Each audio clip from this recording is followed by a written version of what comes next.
So, ayan guys. So, grabe, diba? Nagpipika-pika yung ano niya, yung laman niya dahil sobrang tamis nga nito guys. So, ayan, titikman ko na siya.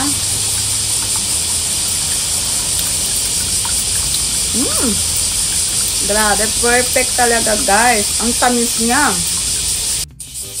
Good morning guys. Ayan, mangunguha tayo ngayon ng mangga natin kasi meron ng mga hinog guys. Oo, ang ingay ng semi, pagka summer. May mga hinog na maliliit na mangga. Hindi na siya nag-direction lumaki. Kaya kukunin na natin siya guys kasi mahuhulog lang siya sa mismong puno.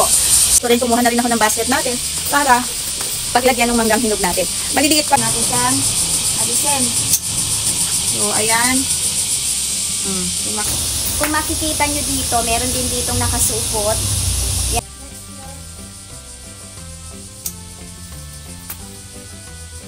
So ito siya guys. Oo. Ay, tingnan mo. Hindi ko pa siya nagugupit. Natanggal na siya kasi nga nabulok na yung dito. Pero yung dito niyan, buo pa yan. Masarap talaga yan guys. Oo. Yan.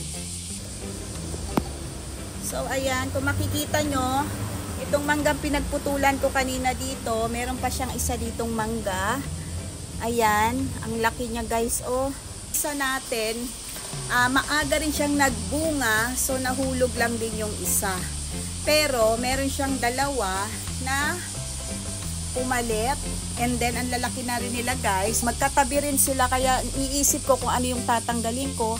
Pero habang lumalaki sila, kahit magkasama, hindi ko muna alisin kasi sabay naman lumalaki. Pag alam mo kasing hindi na lumalaki, ibig sabihin, kailangan alisin mo yung isa.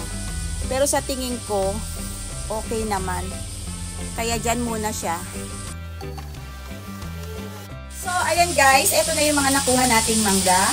Ipapakita ko sa inyo, kakain tayo ng isa. Siyempre, bago sila, kailangan makakain muna tayo ng isa. Sabay ganun eh. Hindi, para makita nyo lang kung gaano katamis, hindi nyo pala malalasahan kung gaano kaganda yung kulay niya. So, ako na magsasabi sa inyo kung gaano talaga siya katamis. So, itatry na natin ito guys. Ayan, tingnan nyo naman ang kulay. Wow, perfect na perfect guys, diba? Ito kasi apple mango, matamis talaga ito lalo pag lumaki. And then, lalo pag bagong kuha. Napakapula niya. Nag-yellow talaga. So, ayan.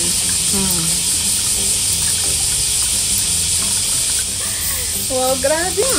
Ang tamis talaga guys. Hindi ako nag-uuso. Hindi dahil nasa video.